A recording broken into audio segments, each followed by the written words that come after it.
네, 2시 30분 기해서 지금 시장 방향이 다시 하방 쪽으로 좀 무게가 실리고 있는데요.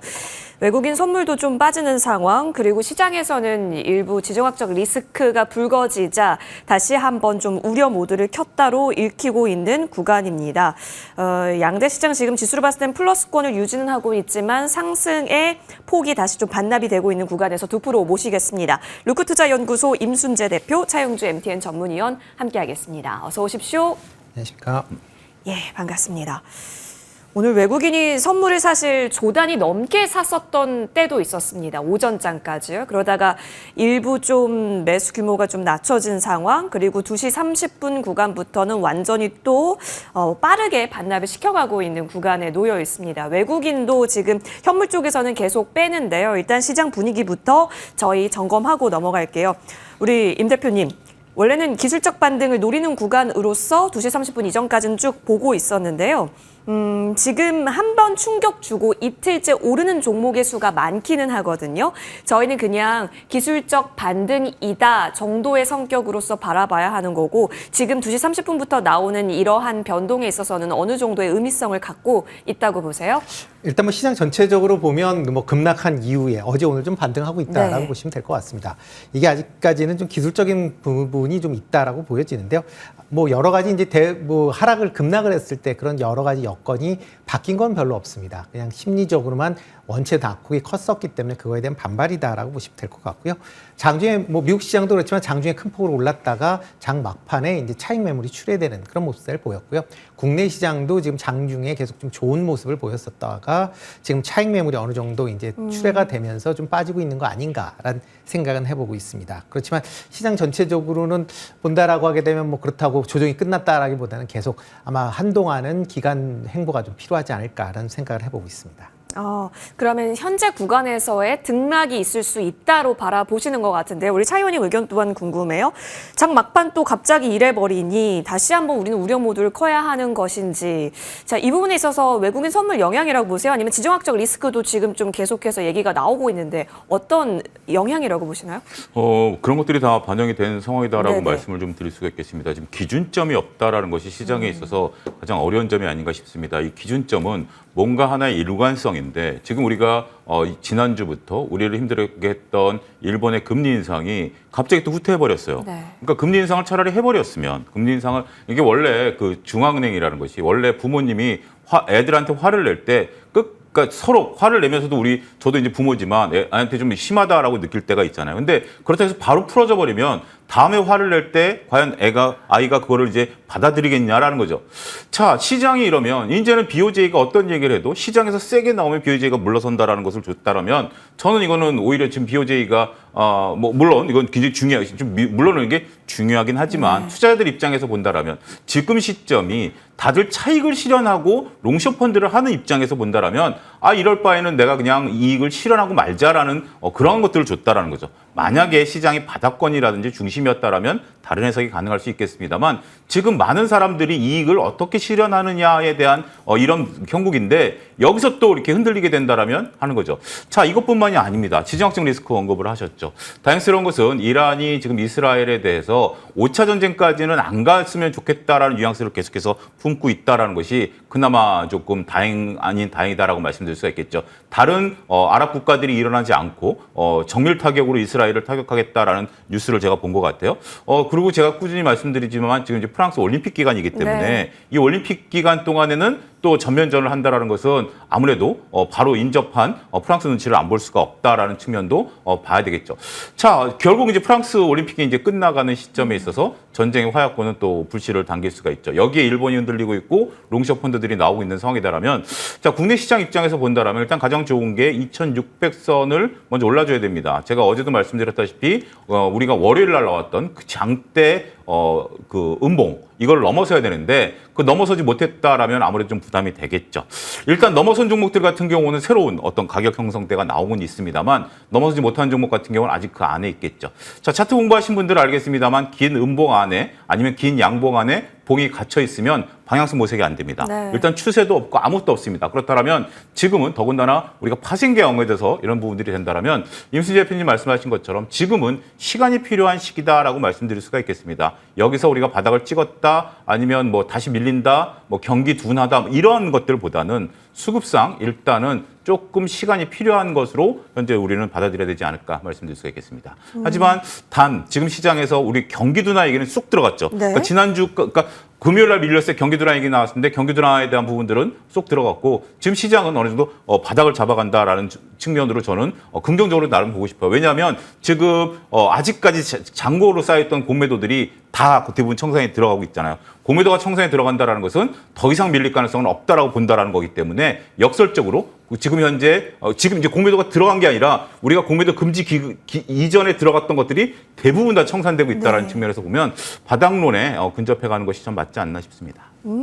일단 지켜보는 것은 필요하겠지만 공매도 물량이 어느 정도 청산되어 가고 있다라는 점. 다만 기술적으로 봤을 때 한번 8월 5일 잊지 못할 8월 5일에 만들었었던 장대 음봉에 현재 갇혀 있는 때는 지금 방향을 어디로 가고 있는가는 바라보기 구간으로서밖에 우리가 해석이 안 되겠습니다. 우리 시청자분께서도 큰 파도가 몰아치고 나면 잠파도까지 가라앉기까지 그래서 다시 잔잔해지기까지 기다려야 할 필요도 있다라고 의견 남겨주셨네요. 이 가운데 지금 외국인 순 매도 쪽 한번 저희가 포커스 잡아보겠습니다. 현재 오늘 현물 쪽에서 외국인이 그래도 계속해서 팔아가는 속에서 거래소에서는 코스닥보다는 좀 매도 규모가 적습니다. 그 가운데 무엇을 가장 많이 빼고 있는가 봤더니 반도체를 또 뺀다라는 거죠. SK하이닉스, 삼성전자, 기아 등등등 현재 나타나고 있습니다. 아유, 기관 또한 지금 삼성전자, SK하이닉스 뭐 이쪽은 실망이 있다라고 해도 삼성전자, SK하이닉스 반도체는 계속해서 뺍니다. 원래 가격 메리트 쭉 있어 왔던 곳인데 왜 메이저 수급 주체는 딱히 반응을 보이고 있지 않을까요?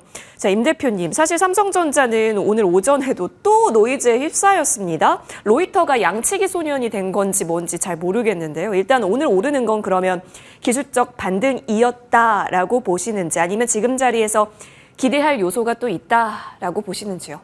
일단 뭐 삼성전자 같은 경우는 뭐 실적이나 뭐 어떤 이제 재반적인 사항에 대해서 상당히 좀 긍정적인 그런 측면이 있습니다. 거기에 그럼에도 불구하고 지금 외부적인 악재로 인해서 좀 급락을 하는 그런 모습을 보였다라고 보시면 될 것 같고요. 뭐 엔비디아의 퀄테스트 통과 뭐 여부, 뭐 특히 로이터 발로 최근 들어 이제 삼성전자 관련 얘기들이 많이 나오는데 상대적으로 로이터가 요즘에 좀 정확도는 상당히 좀 떨어지고 있는 그런 상황입니다. 그렇기 때문에 이런 부분은 좀 새겨서 보셔야 되지 않을까라는 생각이 들고요. 다만 이제 삼성전자가 엔비디아의 퀄테스트 통과가 상당히 좀 임박했다라는 건 맞지 않나라는 생각을 해보고 있습니다. 지금 이 HBM 뭐 3, 8단이나 뭐 12단이나 전부 다 지금 상황에서는 뭐 상당히 좀 임박하지 않았을까라는 생각을 해보고 있고요. 특히 이제 뭐 삼성전자 자체 이제 컨콜에서도 일단 3분기에 통과하고 4분기 때 이제 양산을 하겠다라는 그런 이제 뭐 어떻게 보면 이제 얘기를 했기 때문에 상당 부분 진척돼 있는 건 맞지만 아직 확정됐다라기 보기는 아직 삼성전자에서도 좀 부담스러워서 그렇게 발표한 거 아닌가라는 생각을 해보고 있습니다. 만약 삼성전자가 퀄테스트를 통과했다라고 하게 되면 당연히 뭐 긍정적으로 좀 봐야 되지 않을까라는 좀 생각은 해보고 있고요. 뭐 기술적으로 뭐 최근 들어 이제 외국인이나 기관이 이제 매도한다라는 측면에서 하면 그건 뭐 시장 전체적으로 지금 불안함이 있기 때문에 그거에 따른 매매가 아닌가라는 생각이 들고요. 뭐 삼성전자나 SK하이닉스의 실적이나 아니면 향후 전망이 나빠서 판다라고 보기에는 아직까지는 좀 이른 감이 있지 않나 싶습니다.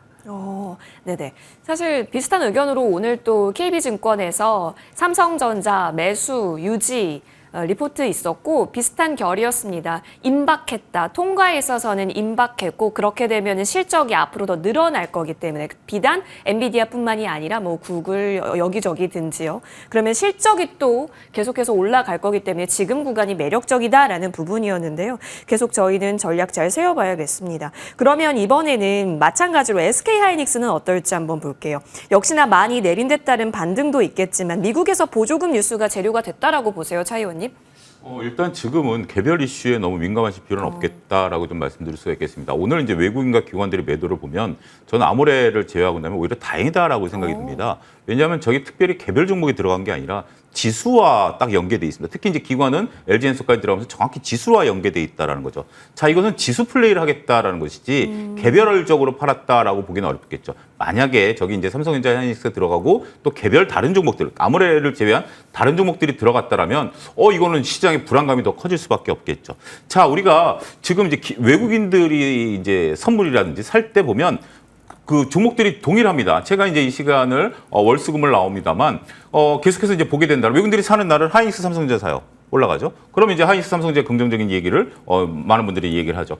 또 외국인들이 선물을 팔 때는 하이닉스, 삼성전자를 팔아요. 그럼 또 다른 뭐 안 좋은 뉴스가 있냐 뭐 이렇게 보게 되는데 지금은 우리가 이제 수급장이다라는 측면을 좀 봐야 되겠고 목요일 날 우리 옵션 만기일이죠. 맞아요. 그다음에 이제 금요일 날 위클리 옵션 만기일이죠. 따라서 지금은 그 어느 때보다 그러니까 이제 뭐 BOJ 얘기도 나왔습니다만 뭐 다른 여러 가지 그러니까 우리가 2022년에 뭘 얘기했죠? 미국의 FOMC만 얘기만 했죠. 그다음에 2023년 초반에는 뭐 했죠? 고용 지표만 얘기했죠. 그다음에 2023년 말엔 뭘 얘기했죠? 인플레이션만 얘기했죠. 그런 것들이 시장에 미치는 영향들을 여러분들이 잘 보셔야 된다고 봐요. 그래서 지금은 단기적으로 수급이 꼬임, 롱숏 펀드에 대한 것들이 지금 나오고 있는 수급장이다라는 점을 여러분들이 보셔야 되고 여기서 이제 개별 이슈가 퀄테스트를 통과했느냐 뭐 이런 것들이 긍정적이냐 부정적이다 이런 부분들을 좀 볼 수 있겠습니다. 그것보다는 지금은 파생위에서 움직이는 면이 좀 크다라는 걸로 이해를 하시게 되면 하이닉스가 우리가 얼마 전에 24만 원, 25만 원 갈 때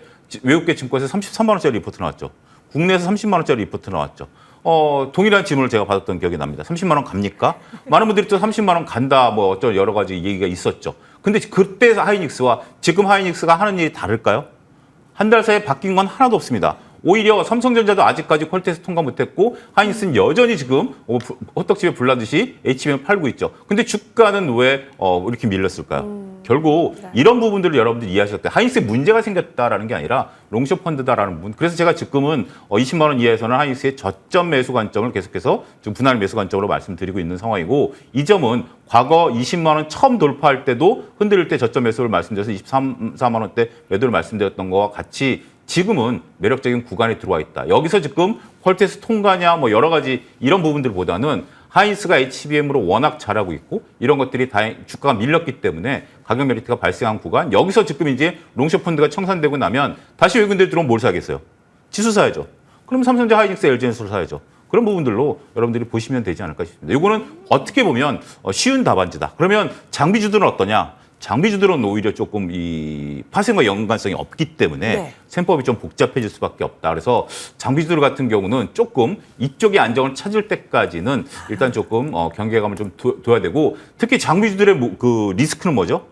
삼성전자가 퀄테스트 통과해서 삼성전자만의 방식으로 HBM을 만들어내는 게 가장 큰 리스크가 돼버리는 거죠. 그런 부분들도 여러분들이 종합적으로 삼성전자가 퀄테스트 통과해도 저는 하이닉스에는 큰 영향은 없다. 그러니까 하이닉스가 흔들린다라고 보여지지는 않습니다. 하지만 장비주들은 크게 흔들릴 수 있다는 점을 잘 보셔야 되지 않을까 싶습니다.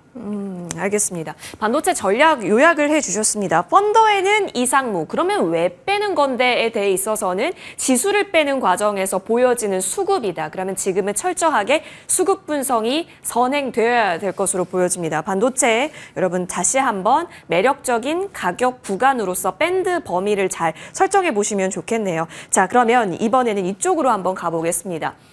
지금까지 우리가 순매수 상위 리스트에 삼바가 늘 자리를 했었거든요. 근데 오늘도 자리를 하고 있습니다. 여기 5위에 있습니다. 근데 순위에 지금 바짝 이름을 올리고 있는 쪽 셀트리온입니다. 기관 순매수 1위 셀트리온 어제도였는데 오늘도 마찬가지고 오늘 외국인 기관 모두 셀트리온 담고 있습니다. 그러다 보니까 오늘 바이오 스타로서도 얘기할 수 있을 것 같고 역시나 그 견인책은 호실적이었죠. 자, 임 대표님.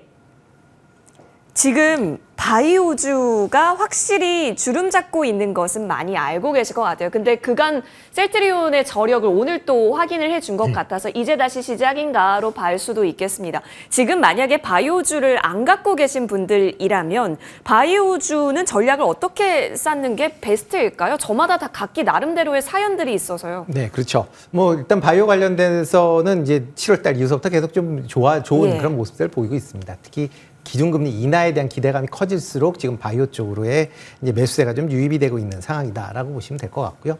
여기에 이제 각 기업들의 이제 개별적인 이슈들까지 있고 여기에 이제 실적까지 같이 이제 받쳐주면서 전반적으로 이제 제약바이오 관련된 종목들의 강세가 좀 이어지는 거 아닌가라는 생각을 해보고 있습니다. 특히 이제 지금 셀트리온이나 삼성 바이오로직스 같은 경우는 지금 이제 실적의 상당 부분 이제 개선되고 있는 그런 모습이 이제 나타나고 있다라는 거거든요. 특히 수출을 많이 하는 그런 이제 제약바이오 관련된 기업들의 실적 개선세는 2분기 때 뚜렷하게 나타나고 있는 그런 모습을 좀 보이고 있습니다. 뭐 삼성 바이오로직스도 실적에서 나왔듯이 삼성 바이오로직스나 셀트리온도 오늘 실적에서 나왔듯이 지금 유럽이나 북미 지역 내에 판매가 지금 호조를 보이고 있다라는 게 지금 주가를 부양하고 있다라고 보시면 될 것 같고요. 이렇게 이제 CDMO 관련된 기업들은 뭐 좀 더 관심 있게 좀 보셔야 되지 않을까 싶습니다. 특히 여기에 미국 생물보안법 관련된 이슈가 나올 때마다 주가가 좀 출렁거리는 측면은 분명히 있기는 하지만 그래도 비교적 긍정적으로 영향을 미칠 수 있다라고 보여지고요. 특히 이제 최근 들어 이제 바이오 관련된 기업 중심으로 해서 지금 뭐 단순하게 그 CDMO뿐만 아니라 뭐 최근 들어 이제 비만이나 뭐 알츠하이머나 뭐 여러 가지 이제 ADC나 뭐 이런 식으로 해서 지금 그 안에서 순환매가 이루어지고 있는 네. 그런 상황입니다. 이런 순환매에 따라서 아마 주가의 움직임은 좀 더 이어질 가능성은 있다라고 좀 생각이 되는데요. 다만 최근에 이제 주가가 급등을 했었던 측면이 있기 때문에 최근 전반적인 시장 흐름과 같이 움직일 가능성에 대한 부분도 조금은 조심하실 필요가 있지 않을까 싶습니다. 네, 순환도 같이 이루어지고 있죠. 특히 오늘 같은 경우도 진단키트며 뭐 다시 한번 빈대 뉴스도 나오고요. 그죠?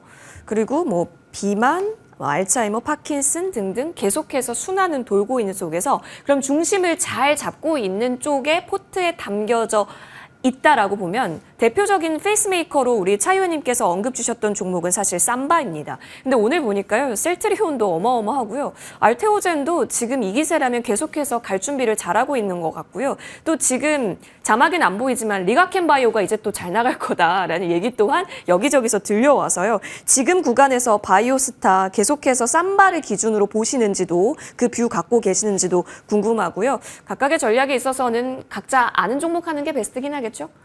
삼바가 살아있으니까 저런 것들이 움직이죠. 자, 삼바는 그 어제 제가 랭킹에서도 말씀드렸다시피 왼쪽 벽이 없는 유일한 거의 몇 안 되는 종목이에요. 월요일날 안 밀렸던, 월요일날 안 밀렸던 몇 안 되는 종목입니다. 그래서 어제 같은 경우 일단 제가 기준점을 말씀드렸던 게 뭐냐면 월요일날 음봉을 넘어서 어제 이제 그 음봉을 넘어선 종목들이 몇 개 있었어요. 에코프로도 그랬고, 네. 그다음에 삼바도 그랬고, 그래서 이런 것들은 오히려 이런 것들을 봐야 된다. 그러니까 지금 왼쪽 벽 안에 갇혀 있는 종목, 그러니까 하이닉스나 삼성전자는 왼쪽 벽에 갇혀 있죠. 좋은 종목이지만 갇혀 있습니다. 삼바는 왼쪽 벽이 없는 종목이에요. 네네네. 그러다 보니까 오늘 딱 슈팅이 나오죠. 여기에 셀트리온이 저는 더해줬다라고 보여집니다. 셀트리온이 올라간 것은 오늘 저는 스몰 빅베스로 보여집니다. 이건 회계상의 부분인데요. 제가 가끔 빅베스를 이제 얘기를 하는 건데 빅베스라는 회계 용어가 있습니다. 이거는 특별한 분기에 우리가 이제 모든 악재들을, 그러니까 이제 재고라든지 이런 불안감들을 한 번씩 털어내는 겁니다. 빅베스가 나오면 그 다음 빅베스, 그러니까 우리가 그렇잖아요. 뭔가 청소는 아무 때나 하는 게 아니죠. 뭔가 이슈가 있다라든지 앞으로 좋을 것 같은 경우에 뭔가 잘 될 때 청소를 한번 하는 거잖아요. 그래서 회계상 빅베스가 있었으면 다음 분기에는 무조건 매출과 흑자가 나는 것입니다. 왜냐하면 비용을 다 떨어버린 거기 때문에. 근데 다음에 매출상 이익과 흑자가 나지 않는 이상 빅베스를 하는 경우는 없어요. 왜냐하면 이걸 떨어버려야 다음에 더 좋은 게 나오는데 왜 제가 빅베스냐라고 그러면 셀트리온이 지금 합병 과정에서 무형자산을 상각해버렸습니다. 그러니까 이제 그동안에 있었던 부분들에 있어서 감가상각을 해야 될 것 이번에 다 상각 처리를 해버렸다라는 거죠. 그다음에 영업비용도 다 상각 처리를 해버렸습니다.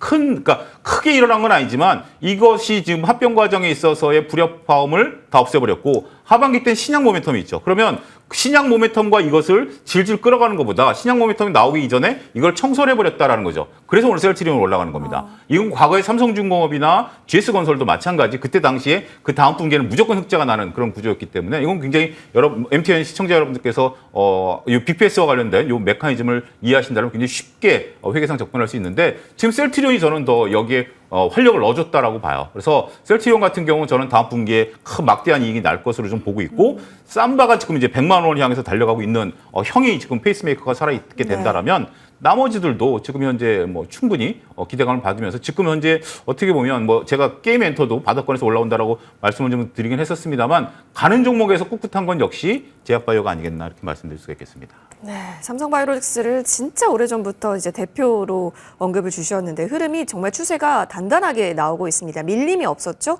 오늘 979까지 갔습니다. 97만 9천 원. 100만 원 앞두고 있는 상황 확인해 보겠습니다. 진짜로 8월 5일에 만들었었던 음봉에 갇혀 있는 종목이 있고요. 이걸 뛰어넘는 종목이 있는데 오늘 전통 신약들, 뭐 녹십자, 보령 다 뛰어넘어 있는 상황이기 때문에 제약바이오 한번 잘 돌려보셔도 괜찮겠습니다. 셀트리온 관련해서는 회계 이슈까지 잘 정리해 주셨어요. 그럼 이쪽으로 한번 넘어가 볼게요. 외국인 순 매도 지금 빼고 있는 쪽이에요. 아모레퍼시픽 빼고 있고요. 아까 전에 확인하셨다시피 기관 쪽에 있어서도 아모레퍼시픽을 가장 많이 빼고 있다라는 점. 아모레지도 같이 여기 빼는 리스트에 올라와 있습니다.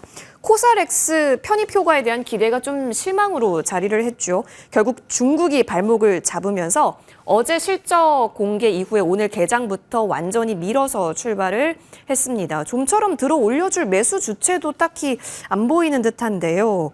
자, 임 대표님, 사실 아모레퍼시픽이 지금 여기저기 막 인수하면서 외형도 확장시켜 가던 상황 속에서 이런 실적 발표는 사실 과거이긴 하지만 그래도 기대를 한풀 꺾이게 하는 건지 아니면 이럴 때가 또 기회가 될 수 있는 건지 궁금합니다. 일단 뭐 기대감이 이제 시장에서 이제 예상했던 기대감을 좀 크게 하회를 했다라는 게 네. 가장 큰 영향을 미쳤다라고 보시면 될 것 같습니다. 뭐 중국 관련된 뭐 얘기, 뭐 부진 얘기가 나오고 있는데 중국 관련된 부진은 이미 다 알려져 있는 거고요. 시장 내에서 그 정도는 뭐 충분히 반응했다라고 보는데요. 가장 큰 이유는 이제 코스닥의 실적이 생각보다 이제 부진했다라는 겁니다. 지금 대부분 화장품 관련된 종목들의 강세를 보면 북미 지역 내에 이제 매출 성장이나 아니면 이익 성장세가 커질 것이다라는 기대감이 지금 주가를 계속 부양을 했었던 측면이 있습니다. 아모레퍼시픽 같은 경우도 코스알엑스의 실적이 상대적으로 좋아지면서 이런 이제 중국 부진에 대한 부분을 충분히 커버할 수 있다라는 기대감을 갖고 있었다라고 보여지는데요. 그렇지만 실질적으로 이제 나왔었던 내용을 본다라고 하게 되면 이제 뭐 중국 부분의 이제 부진은 좀 더 확대가 되는 상황이고 이와 더불어 코스알엑스에 대한 부분도 생각만큼 그렇게 이제 좋지 못했기 때문에 그 영향이 같이 실망 매물로 오늘 어떻게 보면 기관 외국인이 전부 다 매도하고 있는 그런 상황이다라고 보시면 될 것 같습니다. 아마 이런 이제 부진에 대한 부분이 개선된다라는 게 아직은 보이지 않고 있기 때문에 일단은 조금은 조정이 불가피하지 않을까라는 생각을 해보고 있고요. 조금 더 이제 시간이 지나서 관련된 부분이 좀 개선되는 그런 모습들을 보여야만 주가가 다시 반등하지 않을까라는 생각을 해보고 있습니다. 네, 실적 개선세가 중요해 보인다. 여러 가지 화장품단에 있어서도 얘기 나눈 부분은 많아 보이는데요. 일단 아모레퍼시픽의 실적 개선세를 좀 더 주시를 해야 하는 국면에 접어든 것 같습니다. 오늘 두 분의 프로와 함께했고요. 여기서 인사드리겠습니다. 나와주셔서 고맙습니다.